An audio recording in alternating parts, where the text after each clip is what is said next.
नमस्कार दोस्तों, स्वागत है आप सभी का आपके अपने इस YouTube चैनल इंडियन खबरची पर। दोस्तों, जैसा कि आप सभी को पता है कि हम जो नया लेबर कोड आया है उसके ऊपर सेक्शन वाइज सेक्शन ये मैं वीडियो बना रहा हूं, है ना। पहले भी मैंने कई वीडियो बनाई हैं जिसमें मैंने सेक्शन 8 9 इनको एक्सप्लेन किया था। आज की वीडियो में हम सेक्शन 10 और 11 को डिस्कस करेंगे और ये वीडियो उन लोगों के लिए है जो डेली वेज वर्कर हैं, यानी कि जो दिहाड़ी मजदूर हैं, जो दिहाड़ी कर्मचारी भी हैं। तो आज की वीडियो में मैं बात करूंगा उन लोगों के लिए कि जो सेक्शन 10 और सेक्शन 11 क्या कहता है, उसके बारे में आपको बताऊंगा। दोस्तों, आपको ये भी पता है कि ये जो वीडियो बन रही है ये कोई लेक्चर नहीं है, ये प्योरली एग्जाम्पल बेस्ड वीडियोज है। और इसमें इनको देखने के बाद, इसको समझने के बाद आपको ये पता चलेगा, आपको सही जानकारी मिलेगी कि आपका हक क्या है, क्योंकि हमारा मकसद यही है कि सही जानकारी ही आपका हक है। तो चलिए वीडियो को स्टार्ट करते हैं। सबसे पहले, अगर कर्मचारी की मिनिमम वेज दिन के हिसाब से तय की गई है तो क्या रूल होगा। तो rule for daily veg worker, तो यहां पर सबसे पहले सेक्शन 10 की बात करेंगे। इस सेक्शन का मकसद है जब किसी कर्मचारी की डेली मिनिमम वेज तय की गई है लेकिन किसी कारण से वह पूरा कार्य दिवस कंप्लीट नहीं कर पाया, यानी कि जो कार्य दिवस यानी कि 8 घंटे, जैसे कि मान लो सरकार ने बोला कि भाई किसी की मिनिमम वेज 500 रुपए है और वो 8 घंटे की है, तो 9 से 5:30 बजे तक की ड्यूटी है। जब 9 से 5:30 की ड्यूटी है और उसके लिए आपको 500 रुपए मिलेंगे, सरकार ने इस तरह से न्यूनतम वेज डिसाइड कर लिया दिन के हिसाब से, डेली मिनिमम वेज। ठीक है जी। अगर किसी कर्मचारी का न्यूनतम वेतन दिन के हिसाब से तय किया गया, जैसे कि मैंने यहां पर एक एग्जांपल दिया, मान लो सरकार या एम्प्लॉयर ने कहा कि नियोक्ता यानी कि एम्प्लॉयर किसी ने कहा कि उसकी किसी मजदूर को 500 रुपए प्रतिदिन देना है, यानी कि 8 घंटे काम करने के लिए, वह किसी दिन पूरा कार्य दिवस नहीं कर पाया। अब यहां पर दो केस बनेंगे। सेक्शन 10 में दो केस बनते हैं। भाई, दो सिचुएशन ऐसी हो सकती हैं जब कर्मचारी या जो वर्कर है वो किसी भी कारण से पूरा कार्य दिवस यानी कि 8 के 8 घंटे काम नहीं कर पाया। तो वो दो सिचुएशन कौन सी है। पहली सिचुएशन मैं आपको बता देता हूं।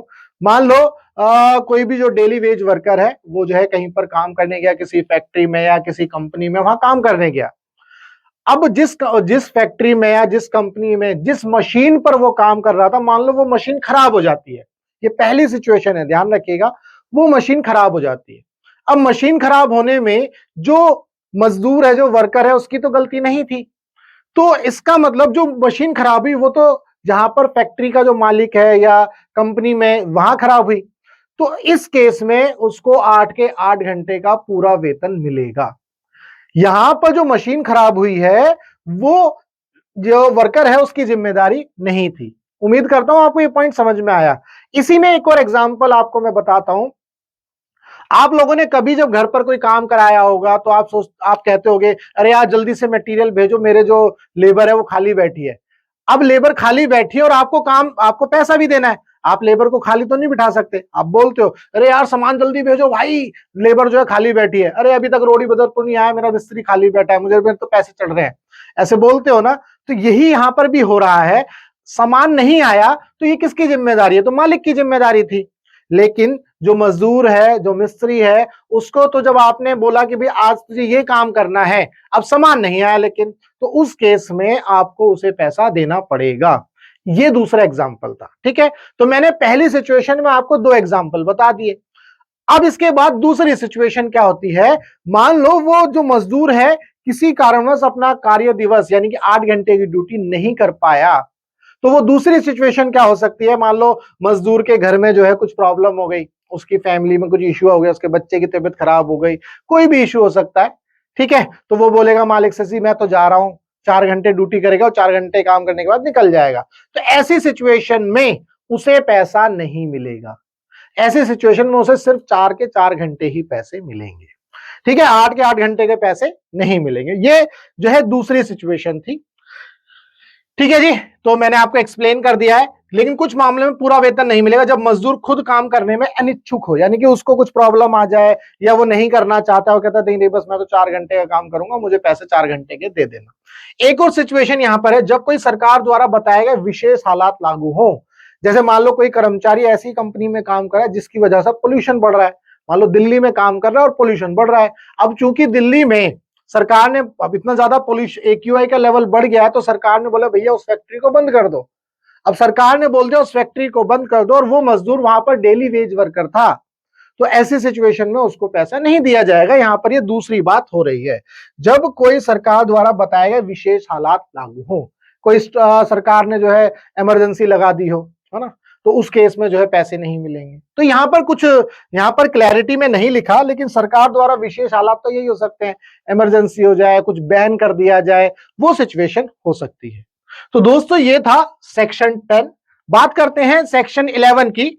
सेक्शन 11 क्या कहता है, अगर कोई कर्मचारी 2 या 2 से ज्यादा तरह के काम करता है, अगर कोई कर्मचारी 2 या 2 से ज्यादा तरह के काम करता है, बहुत ही इंपॉर्टेंट पॉइंट है, और हर तरह के काम के लिए अलग अलग मिनिमम वेज है, ध्यान से समझना, हर काम के लिए अलग अलग मिनिमम वेज है। तो एम्प्लॉयर को यह करना होगा कि कर्मचारी ने जितना समय जिस जिस काम में लगाया है उस समय का पैसा उस काम के मिनिमम वेज से कम नहीं दे सकते। बहुत ही इंपॉर्टेंट पॉइंट है, यानी एक ही दिन में अलग अलग काम इज इक्वल टू अलग अलग रेट के हिसाब से होगा। यहां पर मैं एग्जांपल बताऊंगा, आपको एग्जांपल से जो है इस बात को समझने में आसानी होगी। मान लेते हैं किसी फैक्ट्री में मिनिमम वेज पर आवर, ये डेली वेज की ही बात हो रही है यहां पर भी, मान लेते हैं किसी भी फैक्ट्री में मिनिमम वेज पर आवर कितना है, अनस्किल्ड के लिए 60 रुपए है और स्किल्ड मशीन ऑपरेटर के लिए 100 रुपए है। अब कोई कर्मचारी है भाई राम, जो दिन में काम करता है 9 से 12 बजे तक, 3 घंटे के लिए हेल्पर का काम करता है, यानी कि तो अनस्किल्ड वर्कर है, और उसके बाद 1 बजे से 5 बजे तक, यानी कि 4 घंटे वो मशीन ऑपरेटर का काम करता है। तो 9 से 12 में अनस्किल्ड एज ए हेल्पर, 1 से 5 में वो 4 घंटे का काम करता है। अब यहां पर पहले ही बता दिया गया कि अनस्किल्ड वर्कर के लिए 60 रुपए पर घंटा है और स्किल्ड वर्कर के लिए जो है भैया 100 रुपए पर घंटा है। तो अब कानून क्या कहता है, अगर आप 3 घंटे के हिसाब से पैसा देखो तो कितना होगा जी, 3 घंटे के हिसाब से 180 रुपए। अब यहां पर 1 से 5 बजे तक, यानी कि 4 घंटे काम किया, तो 4 घंटे के हिसाब से चूंकि स्किल्ड के केस में कितना था, 100 रुपए था, तो 400 रुपए। उम्मीद करता हूं ये चीज आपको समझ में आ गई। अब जो भी एम्प्लॉयर है वो ये नहीं करेगा कि आपको पूरे के पूरे 8 घंटे जो पैसा देगा वो अनस्किल्ड के हिसाब से देगा, नहीं। यहां पर इस सेक्शन में यही बताया गया है कि अगर किसी भी कर्मचारी ने कुछ पोर्शन मान लो अनस्किल्ड का किया है, कुछ टाइम जो है स्किल्ड का किया है, तो कैलकुलेशन उसी के हिसाब से होगी। तो पूरे दिन की जो लीगली देने वाली मिनिमम वेज कितनी हो जाएगी, 180 प्लस 400, यानी कि 580 रुपए देने होंगे। एम्प्लॉयर ये नहीं कर सकता कि पूरा 7 घंटे हेल्पर वाला रेट उसे देता रहे और मशीन पर काम कराता रहे। ऐसा नहीं हो सकता कि भाई वो पूरे 7 घंटे जो है 60 रुपए के हिसाब से तो 420 रुपए बोलता, नहीं, ये गलत हो जाता।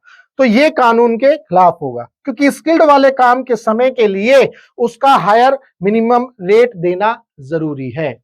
उम्मीद करता हूं ये चीज आपको समझ में आ गई।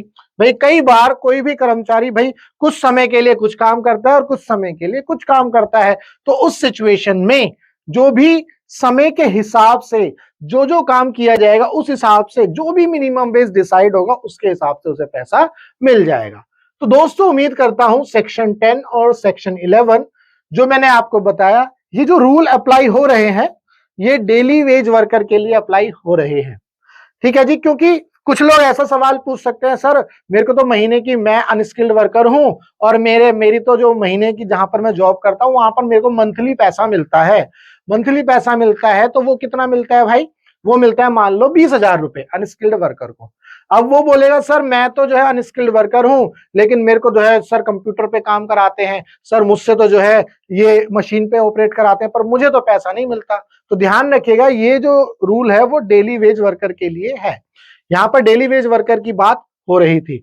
अब चूंकि आप तो पहले से ही जो है मंथली वाले उसमें हो, तो मंथली में तो ये कैलकुलेट करना जो है बड़ा ही टफ हो जाएगा, तो खिचड़ी पक जाएगी, इसीलिए वहां पर ये लागू नहीं हो रहा है, ये डेली वेज वर्कर के लिए लागू हो रहा है।